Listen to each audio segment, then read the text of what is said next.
नमस्कार। शैक्षिक प्रबंधन में जो एमसीक्यू का पार्ट 2 है उसके बारे में आज चर्चा करेंगे।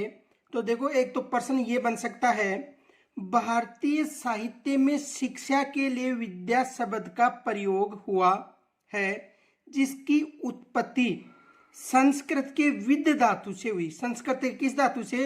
विद धातु से, जिसका अर्थ है प्रकाशित करना, जानना, ज्ञान प्राप्त करना, ब या से।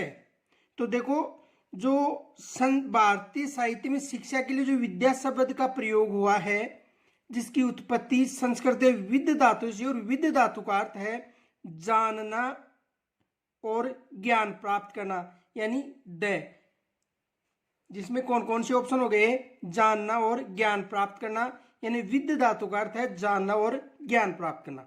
अगला प्रश्न देखो, अगला प्रश्न है, एजुकेशन शब्द की उत्पत्ति लैटिन भाषा के डैश डैश शब्द से मानी जाती है।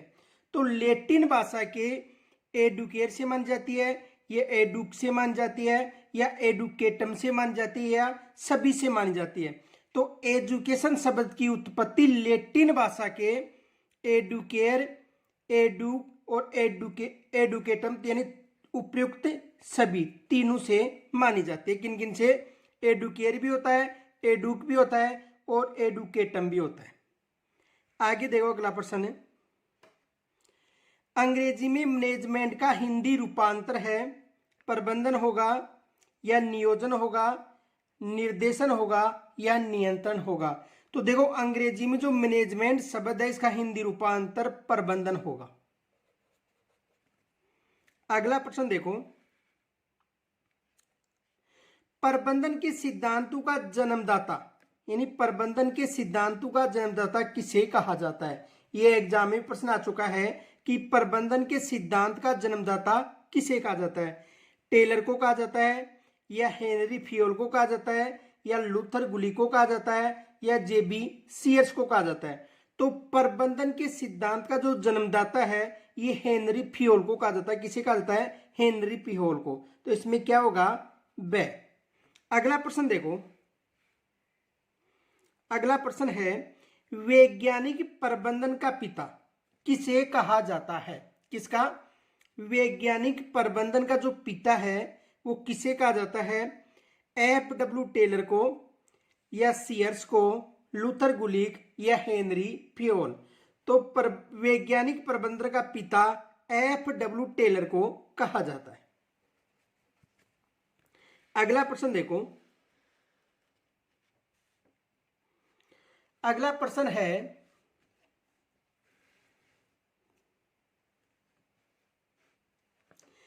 प्रबंधन एक कला है। प्रबंधन एक कला है जिसके माध्यम से यह जाना जाता है कि आप क्या करना चाहते हैं, और फिर यह निश्चित किया जाता है कि जो आप करना चाहते हैं उसे सबसे अच्छे व मितव्ययता पूर्ण ढंग से कैसे किया जाए। उक्त कथन किसका है? यानी ये कोटेशन किसकी है? तो जे.डी. मुन्ने की है, या जे.बी. सीयर्स की है, या लूथर गुलिक, और या एफ.डी. टेलर? तो देखो, ये कोटेशन किसकी है? एफ.डी. टेलर की। कौन सी कोटेशन है?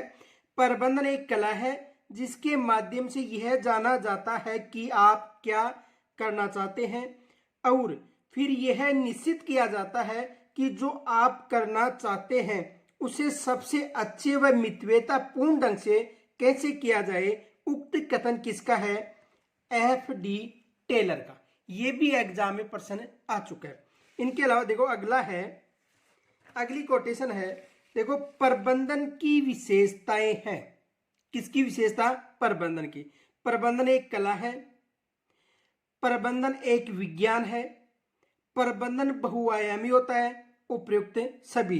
तो प्रबंधन एक कला भी होता है, प्रबंधन एक विज्ञान भी है, प्रबंधन बहुआयामी भी होता है, यानी इसमें क्या होगा? उपयुक्त सभी। आगे देखो, अगला प्रश्न है, किन्होंने प्रबंधन को वृद्धि का इंजन माना है? यानी ऐसा कौन सा जो विद्वान था जिन्होंने कहा कि प्रबंधन को वृद्धि का इंजन माना। किसका? वृद्धि का इंजन माना है। जेएफ शुम्पीटर को, पीटर ड्रकर, एप्ले, ए व दोनों। तो किन्होंने प्रबंधन को वृद्धि का इंजन माना है? जेएफ शुम्पीटर को। किन्होंने माना है? जेएम शुम्पीटर ने प्रबंधन को वृद्धि का इंजन माना है। अगला प्रश्न देखो। अगला प्रश्न है, प्रबंधन किसी भी संस्थान या संगठन का जीवन रक्त होता है। कथन है, यानी प्रबंधन किसी भी संस्थान या संगठन का जीवन रक्त होता है। ये कथन किन्होंने कहा था? गुलिक ने कहा था, पीटर ड्रकर ने कहा था, लॉरेंस एप्ले ने कहा था, या उपयुक्त सभी।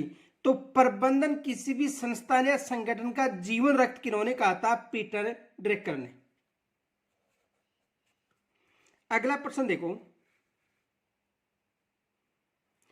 प्रबंधन है सर्वव्यापी होता है, सार्वकालिक होता है, सामूहिक प्रक्रिया होती है, या उपयुक्त सभी। तो प्रबंधन देखो सर्वव्यापी भी होता है, सार्वकालिक भी होता है, सामूहिक प्रक्रिया भी होता है। इसमें क्या होगा? उपयुक्त सभी। अगला देखो प्रश्न।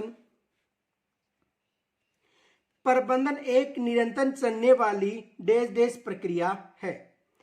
गतिशील प्रक्रिया है, परिवर्तनशील प्रक्रिया है, ए या ब दोनों है, या प्रभावी है। तो प्रबंधन एक निरंतर चलने वाली गतिशील व परिवर्तनशील प्रक्रिया है। तो इसमें क्या होगा? ए व ब, यानी स ऑप्शन होगा। अगला प्रश्न देखो। अगला प्रश्न है, सामान्य उद्देश्यों की प्राप्ति के लिए प्रत्येक मानवीय संस्था को ही प्रबंधन कहा जा सकता है। उक्त कथन है। तो जेडी मुन्ने का है, उर्विक का है, या पीटर ड्रकर का है, या इनके अलावा गुलिक का है। दोबारा समझो देखो, यानी सामान्य उद्देश्य की प्राप्ति के लिए प्रत्येक मानवीय संस्था को ही प्रबंधन कहा जाता है। उक्त कथन किसका है? तो ये जो कथन है तो ये होगा जेडी मुन्ने का। किसका है? जेडी मुन्ने का। एक बार देखो, दोबारा समझो। सामान्य उद्देश्य की प्राप्ति के लिए प्रत्येक मानवीय संस्था को ही प्रबंधन कहा जा सकता है। उक्त कथन किसका था? जेडी मुन्ने का। अगला प्रश्न देखो। हेनरी फियोल ने प्रबंध किए क्रियाओं को कितने तत्वों में विभाजित किया? किन्होंने? हेनरी फियोल ने 5 तत्वों में, 7 तत्वों में, 9 तत्वों और 12 तत्वों में। तो हेनरी फियोल ने जो प्रबंधी किए क्रियाओं को 5 तत्वों में विभाजित किया था। कितने तत्वों में विभाजित किया था? 5 तत्वों में। अगला प्रश्न देखो। प्रबंधन को हृदय, हार्ट ऑफ मैनेजमेंट कहा था। यानी प्रबंधन को हृदय यानी हार्ट ऑफ मैनेजमेंट किन्होंने कहा था? लिंकट ने कहा था, गुलिक ने कहा था, जेडी मुन्ने ने कहा था, ये जेबी सीयर्स ने कहा था। तो किन्होंने कहा था प्रबंधन को हृदय? लिंकट ने कहा था। यानी हार्ट ऑफ मैनेजमेंट किन्होंने कहा था? लिंकट ने कहा था। और पोस्ट कोर सूत्र किन्होंने दिया था? ये आपको कमेंट्स के द्वारा बताना है, क्योंकि पीछे आपको जो प्रश्न करवाए थे आंसर, उनमें ये बताया था कि पोस्ट कोर सूत्र किन्होंने दिया था। ये आपको कमेंट्स के द्वारा बताना है कि ये सूत्र किन्होंने दिया था। यहां तक यदि कोई समस्या हो तो कमेंट्स के द्वारा जरूर बताना। कल नए टॉपिक के साथ फिर मिलेंगे, तब तक के लिए नमस्कार।